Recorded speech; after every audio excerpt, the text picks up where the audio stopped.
जय हिंद साथियों। लोकतंत्र की अपनी एक खासियत है, यह अपना रंग रूप बदलता नहीं है, पर लोकतंत्र के पहरी कभी भी एक रंग रूप में नहीं होते हैं। पर 2014 से लेकर भगवान जाने कब तक का कालखंड, शायद 2024 तक या लंका की तरह कभी भी गुजरात के हॉस्टल से खाने के एक मेन्यू के ऊपर से उठा आंदोलन, देश के शक्तिशाली प्रधानमंत्री, हम कह सकते हैं कि विश्व की सबसे शक्तिशाली महिला, जिसके रहते भारत ने तीसरी विश्व शक्ति का एहसास संसार को कराया, उसके जीते जी तो समझ नहीं आया। पर आज अगर गौर से सोचिए तो हमें समझ आता है, न तो अमेरिका की हिम्मत थी कि भारत को आंख दिखाए, न ही रूस की हिम्मत थी कि अपनी दोस्ती के फर्ज से मुंह मोड़े।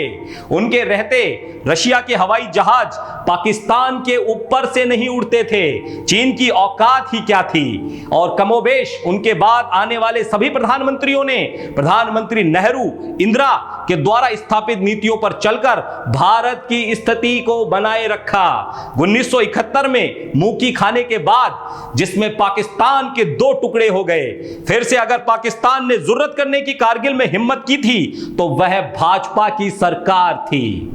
हमारे सैनिक ज्यादा शहीद हुए, पर पाकिस्तान को बुरी तरह पराजित किया, लज्जित किया, और उसकी मार से वह आज तक उभर नहीं पाया। देश की जनता लाख बुराइयों के बाद खुशहाली के रास्ते पर अग्रसर थी। इंदिरा गांधी में हिम्मत थी पूंजीपतियों से उनकी नाजायज संपत्ति को छीनकर देश की गरीब जनता के सपनों को पूरा करने के लिए, उनके बच्चों के उज्जवल भविष्य के लिए, देश की भलाई के लिए, देश की आन के लिए, देश की शान के लिए पूंजीपतियों की नाजायज संपत्ति को राष्ट्रीयकरण करने का काम किया इंदिरा गांधी ने। यह हमारे भारत के लोकतंत्र का एक लोकतांत्रिक रूप था। उस लोकतंत्र में जब कभी भी कमियां आई, देश की जनता ने उन्हें पुनः उनके कर्तव्यों की याद दिलाई। जयप्रकाश जैसे उनके अभिभावक ने उन्हीं की सरकार उखाड़ कर फेंक दी। यह भी लोकतंत्र का एक अनूठा उदाहरण है। और आज वर्तमान में हम लोकतंत्र का एक नया ही रूप देख रहे हैं। इस लोकतंत्र में भी चुनी हुई सरकार है। हमें बताने की आवश्यकता नहीं है, हमारी बातें आपको चुभ भी सकती हैं। सिर्फ एक बदलाव हुआ है, बोलिए राजा रामचंद्र की जय, बदल का जय श्री राम हो गया है। पवन पुत्र हनुमान की जय, बदल कर रौद्र रूप हनुमान हो गया है। जहां हम भक्ति के लिए पवन पुत्र हनुमान की जय बोलते थे, अब अपनी शक्ति दिखाने के लिए हनुमान का नाम लेते हैं। भगवान राम और हनुमान का उपयोग भक्ति और मर्यादा को छोड़कर शक्ति एवं अहंकार को प्रदर्शित करने का माध्यम बन गया है।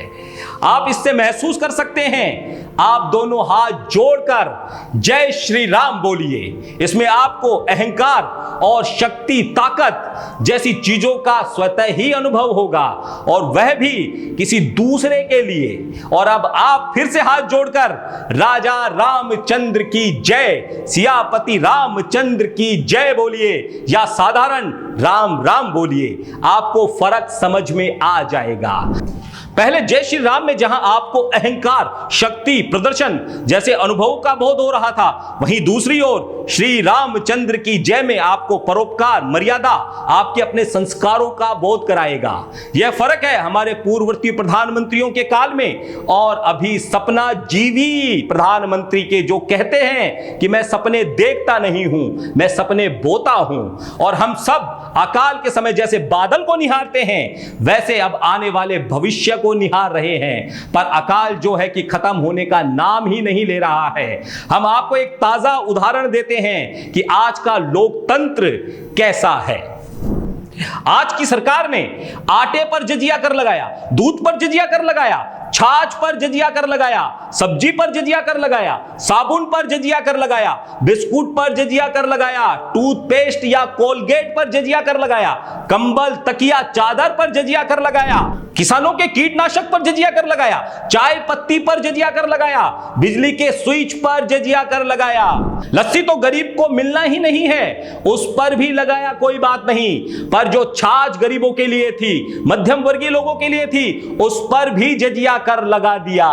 और तो और अपने आप को हिंदू राष्ट्र का निर्माता इतिहास में दर्ज करवाने के लिए कितने सारे कुचक्र चलाने वाली सरकार, जब तीर्थ यात्रा पर कोई हिंदू जाता है और धर्म धर्मशाला में रुकता है तो उस पर भी 12% जजिया कर लगाया गया है।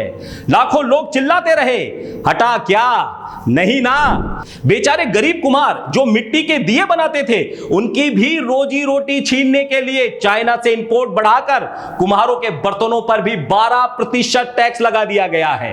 राजस्थान में पर्यटक आते हैं, यहां की मिट्टी के बर्तन व खिलौने खरीद कर ले जाते हैं। लाखों का जीवन चलता है, उस पर भी जजिया कर लगाया गया है। जो गरीबों के बच्चों को पढ़ने के लिए किताब, कॉपी, पेंसिल, शॉर्पनर आदि सब पर सरकार ने जीएसटी लगा दिया है। अभिभावकों को अब इन वस्तुओं पर 18% जजिया कर देना पड़ रहा है और आगे भी देना पड़ेगा। जो किसान हम सब की भूख को शांत करता है, उनकी फसलों के लिए काम आने वाले औजारों पर भी 18% जजिया कर लगा दिया गया है। यह जजिया कर हटा क्या?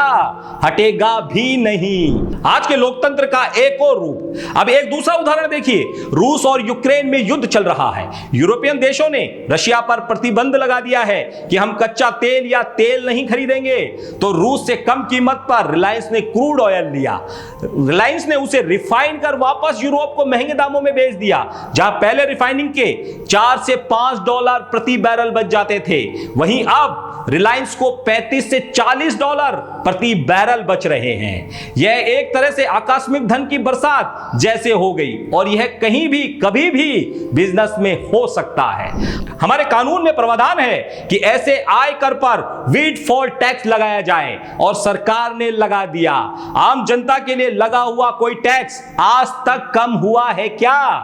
थोड़े बहुत कम में हम वर्षों इंतजार करने लग जाते हैं।